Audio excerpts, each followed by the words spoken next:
Hi hello viewers, welcome to my channel Sama foods.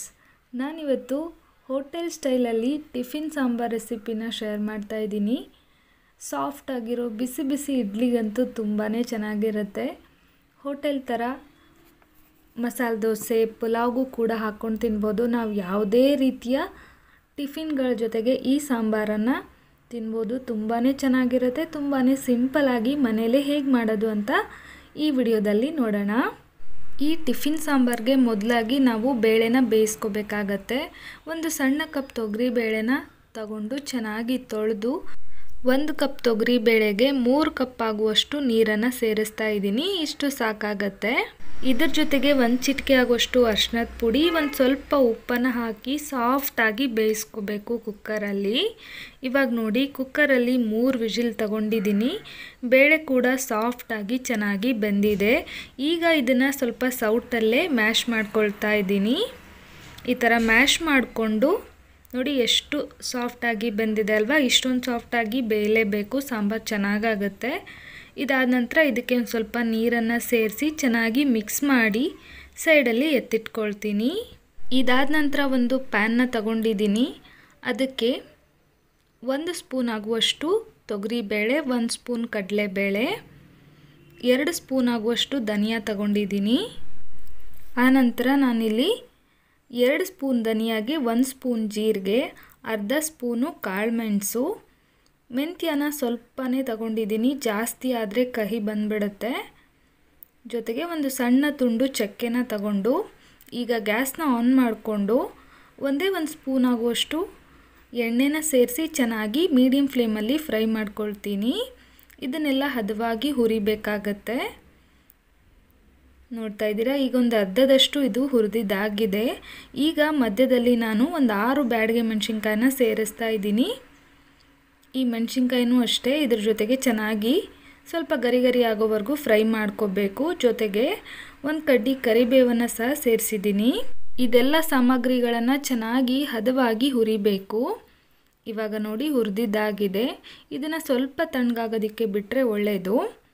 ಈಗ ಒಂದು mixie ಜಾರ್ನ ತಗೊಂಡಿದ್ದೀನಿ. ಮಿಕ್ಸಿ ಜಾರ್ಗೆ ನಾನು ಹುರಿದಿಟ್ಕೊಂಡಿರೋಂತಹ ಮಸಾಲೆ ಪದಾರ್ಥಗಳನ್ನೆಲ್ಲ ಸೇರಿಸ್ತಾ ಇದ್ದೀನಿ. ನಾನಿಲ್ಲಿ ಉದ್ದಿನಬೇಳೆನ ಬಳಸಿಲ್ಲ. ನೀವು ಬೇಕಾದರೆ ಒಂದು ಅರ್ಧ ಚಮಚ ಉದ್ದಿನಬೇಳೆ ಕೂಡ ಬಳಸ್ಕೊಳ್ಳಿ. ಈಗ ಇದಕ್ಕೆ ಒಂದು 5ರಿಂದ 6 ಬೆಳ್ಳುಳ್ಳಿ ಹೆಸಳನ್ನು ಸೇರಿಸ್ತಾ ಇದ್ದೀನಿ. ಜೊತೆಗೆ ಒಂದು 3 ಟೇಬಲ್ ಸ್ಪೂನ್ ಆಗುವಷ್ಟು ತೆಂಗಿನಕಾಯಿ ತುರಿನ ತಗೊಂಡಿದ್ದೀನಿ, ಫ್ರೆಶ್ ತೆಂಗಿನಕಾಯಿ ತುರಿ. ಈಗ ಇದನ್ನು ರುಬ್ಕೊಳ್ಳೋದಕ್ಕೆ ಬೇಕಾದಷ್ಟು ನೀರನ್ನು ಸೇರಿಸಿ ನುಣ್ಣಗೆ ಇದನ್ನು ರುಬ್ಕೊಂಡು ತಗೋಬೇಕು. ತುಂಬಾ ನೈಸಾಗಿ ಗ್ರೈಂಡ್ ಮಾಡಿಕೊಂಡ್ರೆ ತುಂಬ ಒಳ್ಳೆಯದು. ಇದಾದ ನಂತರ ಒಂದು ಪಾತ್ರೆಗೆ 1.5 ಟೇಬಲ್ ಸ್ಪೂನ್ ಆಗುವಷ್ಟು ಎಣ್ಣೆನ ಸೇರಿಸ್ತಾ ಇದ್ದೀನಿ. ಎಣ್ಣೆ ಬಿಸಿ ಆದ ನಂತರ ಒಂದು 8ರಿಂದ 10 ಸಣ್ಣ ಸಣ್ಣ ಈರುಳ್ಳಿ ಬರುತ್ತಲ್ಲ, ಸಾಂಬಾರು ಈರುಳ್ಳಿ, ಅದನ್ನು ತಗೊಂಡಿದ್ದೀನಿ. ಇದಿಲ್ಲ ಅಂದರೆ ನಾರ್ಮಲ್ ಈರುಳ್ಳಿನೇ ತಗೊಳ್ಳಿ, ಚೆನ್ನಾಗಾಗುತ್ತೆ. ಈರುಳ್ಳಿನ ಸ್ವಲ್ಪ ಟ್ರಾನ್ಸ್ಪರೆಂಟ್ ಆಗೋವರೆಗೂ ಚೆನ್ನಾಗಿ ಎಣ್ಣೆಯಲ್ಲಿ ಬಾಡಿಸ್ಕೋಬೇಕು.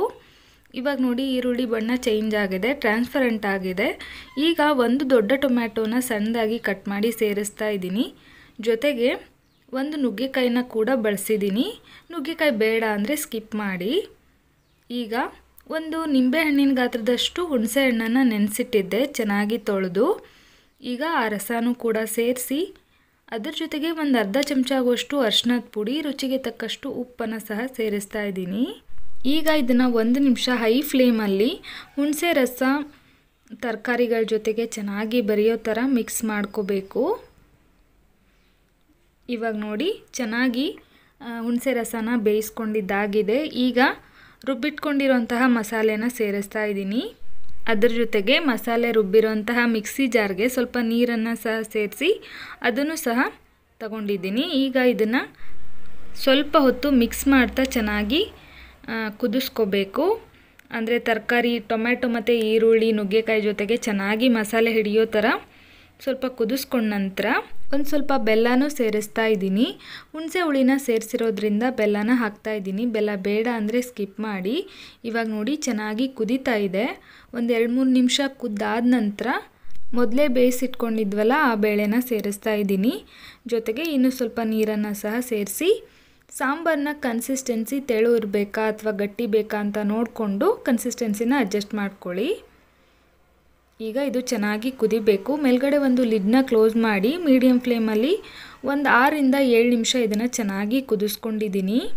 ಹೊರಗಡೆಯಿಂದ ಯಾವುದೇ ರೀತಿಯ ಮಸಾಲೆ ಪುಡಿಗಳನ್ನು ತರದೆ ಮನೆಯಲ್ಲೇ ಮಸಾಲೆನ ರೆಡಿ ಮಾಡಿಕೊಂಡು ಈ ಸಾಂಬಾರನ್ನ ಮಾಡಿರೋದ್ರಿಂದ ಈ ಸಾಂಬಾರು ಕುದಿಬೇಕಾದ್ರೆ ಮನೆಯೆಲ್ಲ ಘಮ್ ಅಂತ ಸ್ಮೆಲ್ ಇರುತ್ತೆ. ಸಾಂಬಾರು ತುಂಬಾ ಟೇಸ್ಟಿಯಾಗಿರುತ್ತೆ.